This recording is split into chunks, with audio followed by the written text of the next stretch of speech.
Welcome to My Worst Memory, a workplace safe space podcast. I'm your host, Robin Cohen, founder of Happier Office and operations expert. Each week, I sit down with some of the best in the business to talk about some of their worst professional memories. We'll talk about leadership changes, scaling snafus, organizational challenges, and all of the drama that we've lived through in the hopes that you don't have to. Today's guest is Tess Gittleman. Hey, Tess, how are you? Hi, Robin. It's great to see you. Great to be here. Tess is a licensed marriage and family therapist and provides therapy to individuals, teams, and organizations across the country. Their goal is to help people overcome ambivalence, burnout, relational differences, and everything in between by addressing systemic dysfunction and finding a more sustainable homeostasis. Tess, I'm so excited that you're here. Thank you again. Did you always know you wanted to be a therapist? If you had asked me as a kid what I wanted to be when I grew up, I would have told you anything but a therapist. I gave myself permission to do the job differently, and I really love what I get to do with this job. Our listeners probably have an expectation of what a therapist does every day. How are you doing this differently? In some ways, I'm not. I'm a classic therapist. I see an outsized amount of clients compared to the average clinician. Plus, I do trainings on sites and virtually teach in a program. Can you tell me more about the corporate trainings that you do? What is that side of the business? It's about intercultural communication for leaders. So whether that's different generations or different neurotypes or different cultures, how do you start from the top, learning how to communicate better so that you can increase your understanding and optimize the functioning for all people? Helping organizations to overcome their own ambivalence. Businesses just don't think about their own emotional infrastructure. They don't think about where are we going to put this spillover if we know 3 different people are going out on maternity leave at a certain department, and they are the people who have been kind of holding a lot of the emotional attunement of a team. And we can see that coming. I mean, you can't see everything coming. Someone quits, things get shaken up, or massive layoffs because of a pandemic. But there are things that are extremely predictable that you can manage around. Helping people understand when a landscape fundamentally shifts, right? So I think oftentimes about United Health Group, you couldn't have predicted that you were going to lose the CEO. You could predict that you were going to have heightened security for a while. You know that your team is going to be psychologically unwell. If you cannot help them emotionally, you will lose them. That isn't better for your bottom line. Larger systemic organizations that might have been existing in dysfunction for a long time and are trying to no longer hemorrhage this emotional economic investment that they already have in this. It doesn't have to be a sunk cost that your team just hates you or your employees don't care about you or they're not invested. Inspire them. Build the trust back. Show them how to repair. Show them why they're safe at work. Really think about what's going to happen in the next 4 months and how you're going to keep talking to them about it. Yeah. What is this phrase you just used? Emotional economics, emotional investments, emotional sunk costs. All of those same terms that we hear in micro and macroeconomics can be used in this space. And do you mean that in the sense of what it costs to have an employee that is checked out, or more the cost of people being extremely emotional as humans? Both, because there's an economic cost affiliated with both of those examples. If you have an employee who's kind of checked out because you have not inspired them to give a shit about what you are doing and about what their job really impacts or has value in informing, they're not bought in and they're just as likely to keep applying for other jobs while they're clocked in at your company. Inversely, and the training cost of all of that once they quit or get onboarded. If you have a dysfunctional team and that emotional turmoil is spilling out onto everybody else, they're not actually focused as much on their daily deliverables. Now your manager can't do this overseeing because they're too busy babysitting. And HR doesn't know what to do with those people because it's not their job. It's not their job. And unfortunately, so many managers get put into management positions without adequate training. 1, on just people skills, emotional intelligence, but 2, on managing conflict, figuring out how to reroute back towards productivity, how to actually figure out the root of someone's challenge and not just feed into the smack talking. And every person is born with a tool belt of different skills that they have to communicate. It's not like they can just go to Home Depot and pick up the skill set to be able to have better conversations with dysfunctional employees, right? We all want to be able to feel better at work so that we can do better work, so that we can be more successful. That's it. It's our job in both of our roles to give organizations permission to be able to do it differently than they think that they can. Right?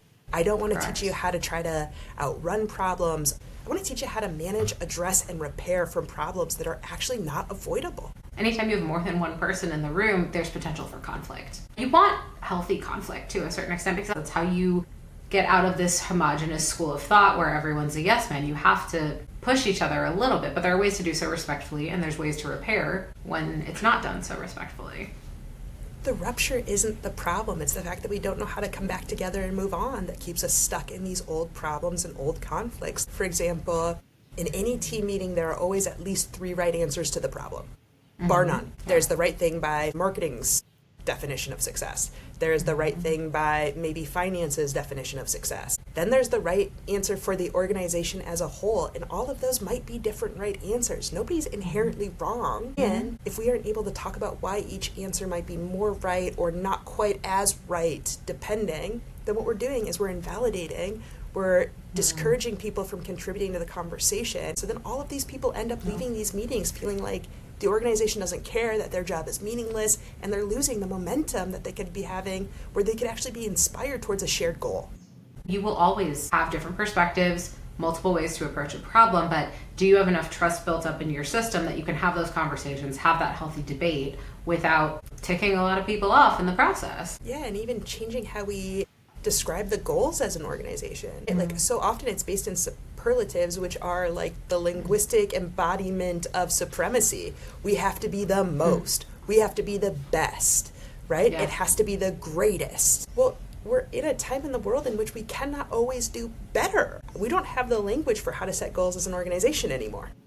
The concept of sustaining or minimally improving is something that people are so allergic to that idea in corporate America. But realistically, you can't be doubling revenue every year for infinity. And if you try to do that, you're probably going to fail or you're sandbagging it. Can't we just be realistic? I understand pushing people to something inspirational and aspirational, but don't 3x a goal so that we get to 1x and you're actually happy, because that just makes everyone feel terrible. When do we get to just be and have it be okay that we have reasonable goals, we have reasonable expectations, and because of that, we are actually able to do better by each other? Yeah.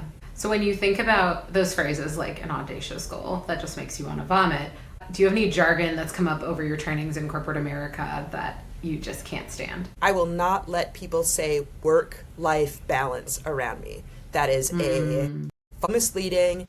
It inherently focuses on putting work above all else in your life. So important that we're able to talk about it differently. Balance is a single state that happens for exactly a millisecond. Yeah. Balancing is a verb. Balancing between those two states makes a lot of sense. Life, work, balancing. I would be fine with that. Reciprocity. Life, work, alchemy. Life, work, attunement. I don't care. But balance? What a false goal to set out for, is if you can sustain it for life, set people up to sort of fail more. The story is just not possible. Yeah. Clearly I have a lot of feelings about it. No, I love it though, because it's so true. I'm just thinking back to earlier in my career when I would be interviewing somewhere, and it felt so terrifying to ask questions about anything balance related, because there was that taboo of, oh, if you ask about that, clearly it means you don't give a shit about your work and we're not going to hire you. Particularly as a woman in your age range who could have kids, the second you talk about wanting to have a life outside of work, they think that you don't care at all about your professional identity because family or life outside of it matters more. Yep. If I bring up maternity leave, does that mean you think I want to go have a baby? Or is it just me wondering because maybe that's something I want in the next 10 to 15 years? I was talking to John Beck, the VP of People at ButcherBox, and we were having the same conversation specifically around this work-life balance, in that you should be able to ask those questions in an interview, and if a place isn't going to hire you because of it, you don't want to work there anyway, because that's them showing you that they do not value the same things you value. People working for organizations do have the option to start putting some of these practices in place. Even starting the conversations of, how can I be more supportive to my staff? How can I provide trainings that they need? How can I think of my team and the value they bring, not just as the bottom line that they're delivering, but the diversity of thought, the creativity that they have day to day, the time it takes to get them up and running and being successful at their role. These are all things that apply when you think about the cost of a hire. And if you can sustain that goodwill and that equilibrium where people feel that balancing act of, it's never going to be perfect, but if it's more perfect than not, folks will stay with your company longer. If it matches their values enough, they will continue to invest themselves in it. From a personal perspective, I understand what you're saying, but From a corporate perspective, values to me are, always be learning, move with purpose, all these kind of like buzz phrases that corporations say. But from your perspective, when you describe values, how do they differ? People tend to have different groupings of values. There are the values that we report having, which are generally things that we aspire to just day-to-day live out in our lives. And like then what? there's, I aspire to be a very understanding and compassionate person in the world. And when I am paid to do that for people, I am happy to do that. But occasionally I have a scream in my car because a person does not know how to merge the way that I believe is correct, right? Sure, yes. I hold both of those values all the time.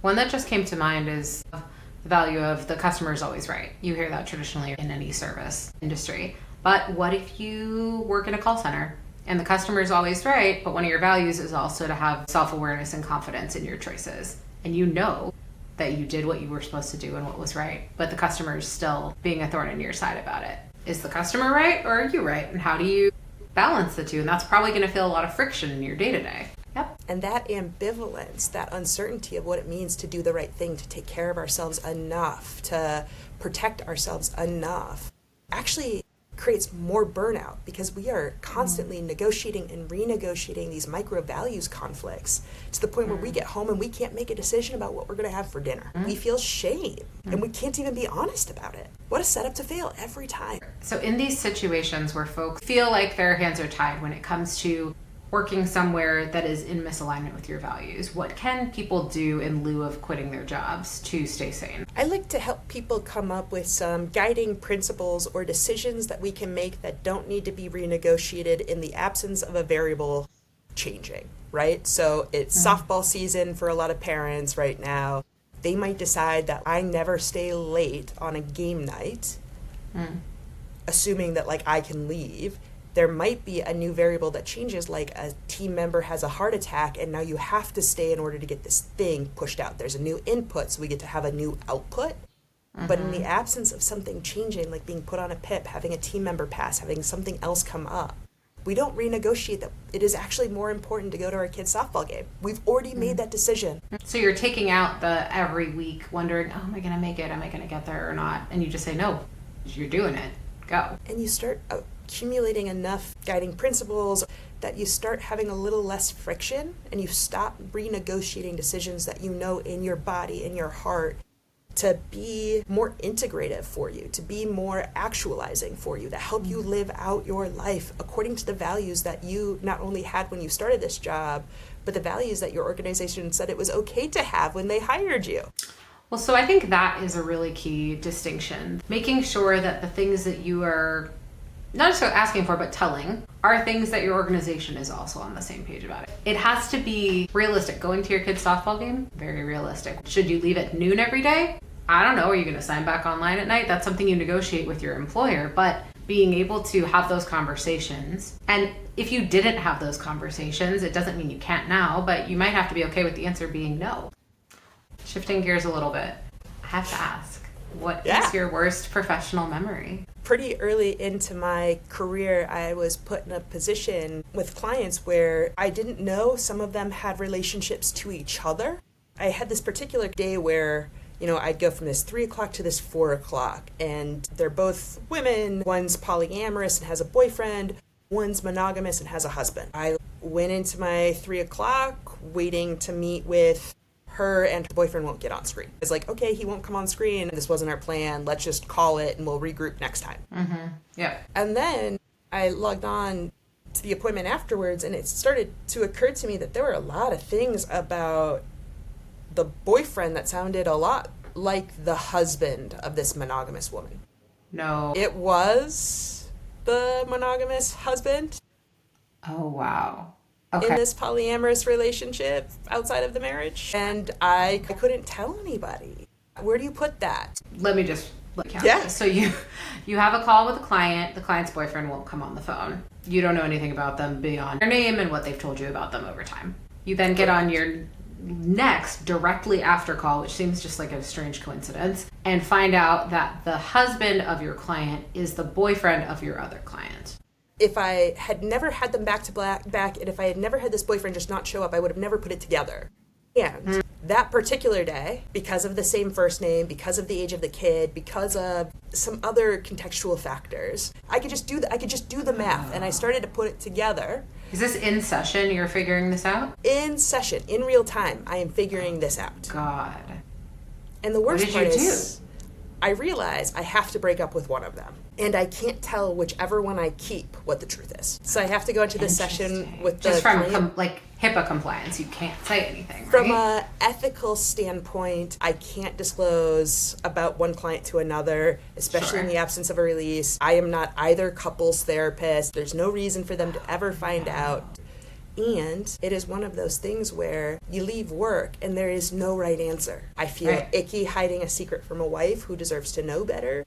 I feel icky having to break up with the girlfriend in the situation because I had been with her for less time, because her perspective was, well, then the wife gets the husband and the therapist. Understandably, that is devastating. I work in both polyamorous space and monogamous space because I don't want to have as much of the same population seeing the same thing all the time. It gets too close and you can't see it as clearly. So I really thought having it staggered would mean that I would have less real relationships. It turns out that cheaters still cheat no matter what they call it, Who in they're which cheating context. with. Interesting. I have to say probably at least once a week I think about that moment. And I think about, I wish I could have done something better. I wish I could have supported both of those women differently. I wish that I could just call that dude up and be like, yo, fam, what are you doing? Yeah. I wanted to tell their prescriber, who they also shared. Problem is, I'm pretty sure the prescriber probably saw the husband too. Do you know what I mean? Like, there is nobody that you can tell about certain ethical situations, and then you just have to listen to all of these other people complain about the fact that they saw a client out at the grocery store, and you're like, if you knew what happened to me on Tuesday, you wouldn't be saying what you went through was so bad. It's terrible. Graduate schools do not teach you how to manage ethical double binds like that. There is no universe in which you leave a situation like that and feel good about yourself.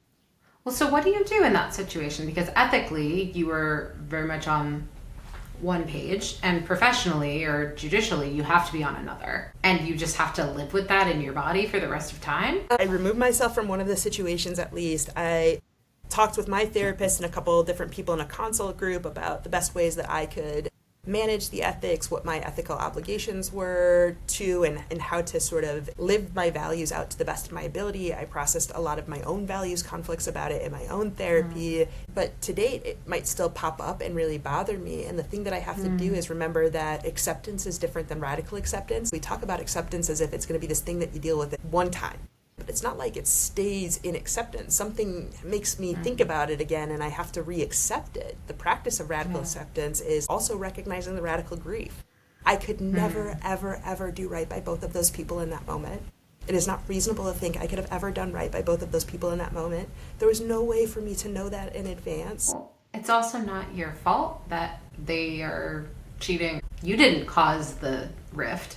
But no, ultimately the thing that I had to go back to is this is never going to feel all of the way good. And I have to accept that I know that I did the best that I could. And the reason it doesn't feel good to me is because I cannot live out my values fully. I value honesty. I value community. I value transparency. And when I cannot live those things out, it hurts, and it's supposed to. It's not necessarily that you feel conflicted that this person cheated on that person. It's that you could not be truthful in your role as someone who knew all of them in a supportive way. Is that accurate? Yeah, it felt like the rules of my profession limited the amount that I could create meaningful change in that moment for both of them. That's probably common even outside of the therapy space, right? There's so many times where professionally, especially as you get higher up the ladder, there are secrets you have to keep, whether it's an impending layoff or a promotion someone's going to get. There are times when your company may make decisions that are misaligned with your values, but you still need that job. What do you do? How do you live with it? It's about being able to look yourself in the mirror and figuring out how you're going to accept that there's this part of you that knows that in that moment you couldn't feel the best that you could feel and wants to keep calling you back to that moment so that you can keep remembering what your values are. Shame is not actually a problem. Shame we don't know how to peacefully coexist with is debilitating. I look at that and I am so glad that I still have a little bit of shame in me around that, because it helps me think about how I want to show up the next time. And every time I start to notice that shame show up in my body again, I'm like, oh yeah, there are those values that I can't live out the way that I want to because my licensure doesn't let me, and that is always supposed to feel hard. For folks who find themselves in professions that are not ethically bound the way that a therapist or a doctor might be, if you find yourself feeling that discomfort, that shame, or that grief, whatever it is, over and over, that is the point when you have to say, is this worth it? And if the answer is yes, it's yes. If you need the money, if you really believe in the mission, whatever it is, but know that you will have to live in a situation where you're at odds with your values. Even a step before, is it worth it, is, have I truly done everything that is in my toolbox to make this situation better or tolerable or survivable? Yeah. Well, this just reminded me, I honestly forgot about this until just now. I remembered it and then I forgot about it and now it's back because that's what it does, right? Yeah, brains. That's what those brains do. There was a role I was hiring for. I was working at Easy Cater back in 2019. And for those who don't know, it's a business catering company based in Boston. They were doing super well. It was considered one of those unicorn startups. I was hiring. I put an offer out to someone after conducting an interview process. She accepted. I was so excited. And the next day I had to rescind the offer because it was COVID. We didn't know yet, but the market was crashing. Businesses were shutting down. No one was ordering food. And the company absolutely tanked. They had to lay off 400 people. They were struggling to stay afloat. It was all macroeconomic factors, but I still had to call this woman who thought she had a job, who already quit her other job, and take back the offer. And it felt horrible. It was out of my control, but it still felt terrible because that's someone's life you're disrupting. And it felt so against who I am because I try to run a really conscientious process. I would never hire someone without having budget, but what happens when the unexpected happens and your budget just dissolves? It's not supposed to feel good, right? And it wasn't my fault. It just happened. Or more specifically, it actually happened to both you and that employee.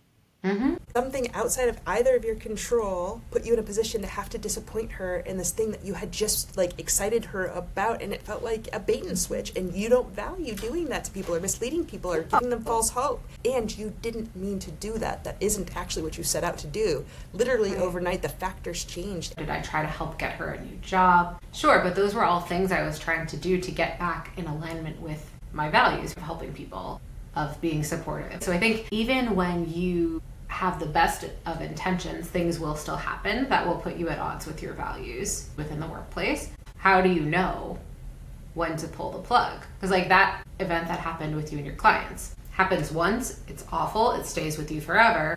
If that was happening every day and you were constantly being put in situations that made you feel like throwing up, maybe that's not the profession for you. Maybe that's not the company for you. Recognizing the energy that you're coming into the job with, right? Mm-hmm. If you're taking a job because you just need the money, you actually aren't signing up for a job because you're going to love it. You're taking a job just for the money, so how are we going to survive it until we can get to the next thing? That's a totally different set of issues or reflections or questions to ask yourself than the opposite, which is I picked this job because I thought it would bring me so much joy. I always enjoyed working.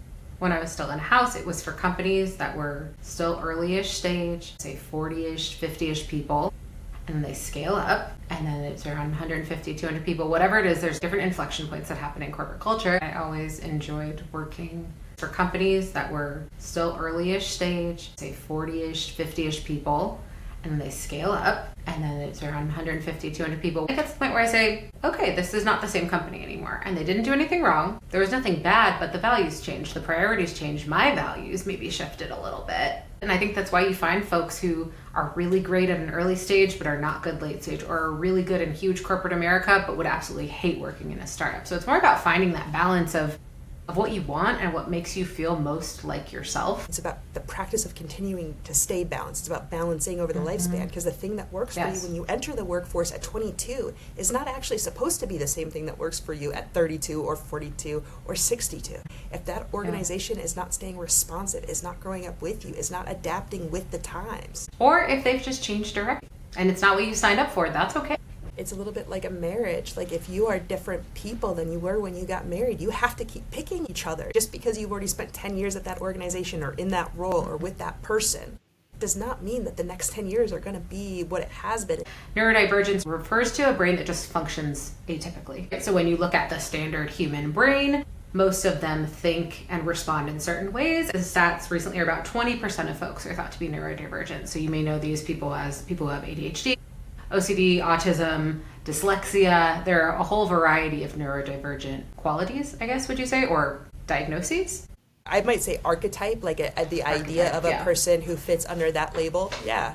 Yeah. So when you hear that, 20% are reported, I imagine there's probably more. That means when you go into a meeting, 1 in 5 people will be thinking differently. So if you're in a meeting and you're pitching an idea and you get 3 people on the same page but that other person just doesn't get it, it might not be that they're a jerk and they aren't listening or they're not paying attention. It may just be that they learn or process information differently. So when we think about this wide range of the definition, right? Someone who's ADHD versus dyslexic versus autistic, having OCD, everyone, their brains are so different and the way that they think and process information. So how can people in a workplace really maintain their tolerance and support, but at the same time not drive themselves up a wall trying to cater to everyone's unknown archetypes?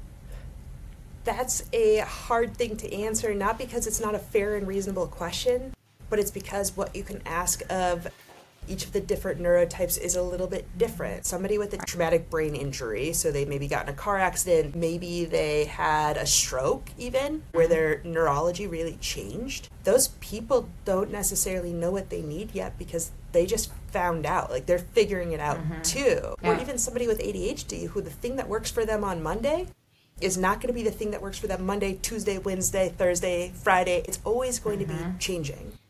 It is actually the burden of an organization to create emotional infrastructure for people to keep learning how to attune to each other and the different needs. Because we're talking about it just in terms of neurodivergence differences, but I see it more in different generations. You've got some of those baby boomers still in the workforce, and then you've got philosophical differences of how work is supposed to be. Philosophical differences in what they believe the expectation at a minimum is. Their understanding of what is supposed to be is fundamentally different, and they do not know what to do with that. So then as an organization, how do you build systems that allow your employees to thrive? Because there will always be people in the room who think differently, whether it's cross-generation, cross-culture, cross-brain type. So what do I do with that as an organization? You hire somebody who comes in and helps your team go from having that tool belt to having a bigger toolbox to help them have these conversations, because even with the team, it's going to be, we tried this thing and this thing and this thing. Help us figure out how to do this as a team differently. And then we come in and we help them engineer the kind of infrastructure that they need to keep adapting to each other, to keep staying responsive to each other. We talk about this as if it's a competence and they're going to have mastery over it and it's just going to stay stable. Right. Never been my experience. It has never gone that way. Well, it's impossible also because the variables constantly change. The team could change. Outside pressures change, like that situation where I had to let that person go before they even started it. The industry could change, the work could change, your budget could change. Speaking of budget, so say someone does not have budget to bring someone like you or me on. What are some tools that you recommend that people start with at a minimum to try to start building these systems before they're ready for a full-fledged person to come in and do trainings and provide more structure? I think some things that are sort of, metaphorically speaking, low-hanging fruit. I mean, that's mine. That's my jargon phrase. I hate it.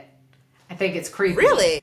Yes, I can't. I'm sorry, not to, but I can't. No, it's good to know. I understand what people mean when they're saying it, but something about it I just find to be so distasteful. Easy and affordable access options are listening to Esther Perel's podcast about work and work relationships. I think every team, not just organization, should have a values, vision, and mission statement for themselves. Every time a new team member joins our team, come up with communication agreements, and those communication agreements would ideally be rooted in what is called nonviolent communication, which teaches us how to validate each other's experience, not react to the thing that they are saying, respond to it thoughtfully, and then take turns with who gets to be validated in each moment. Otherwise, we both feel entitled, and then neither of us feel heard.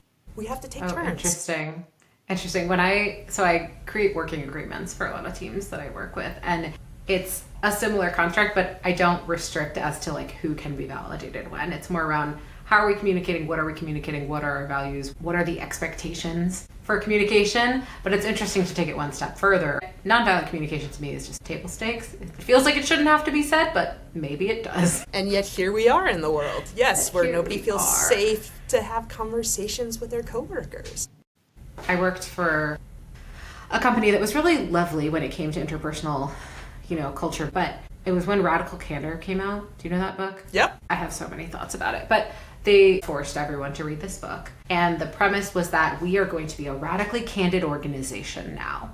Radical candor, for people who don't know, the premise is that you can be really direct and have open communication, and if you do so in a respectful way, you get more done. But the takeaway most people had was, I get to be an asshole whenever I want because I'm radically candid. That's not how you enact change. One, that's not good communication. Two, that's not how you shift the culture of an organization. And if you're coming to a conversation from a place of respect, from curiosity, that is where you can start making micro changes. For all of us to feel invested in each other as a team and as teammates, what gives you buy-in? What do you need to know about me to help me understand you, right? It's like the concept of if you're on vacation and you want someone to take a picture of you, you offer to take a picture of them first. Mm-hmm. And then they go, oh yeah, sure, do you want one? Versus just going to someone saying, hi, can you take a picture of me? Chances are they'll still do it, but it feels less weird. So if you come to the table offering up not your deficiencies, but the things that you are working on and ask for feedback, then you are building more trust in your relationship. And assuming that person has good intent,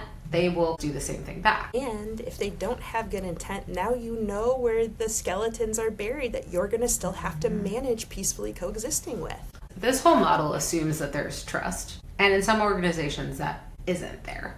I actually think it's the opposite. This version, it assumes that there isn't trusts and lets you know where you can find it so you don't have to feel so crazy or alone. It's really being intentional with the choices that you're making. When you're going in as a systemic therapist, the thing that I'm looking at is like, what are the inputs, what are the outputs, and what's affecting the change? How do we create a sustainable homeostasis? And then how do we find a new normal when that, what was our homeostasis, becomes not operational anymore?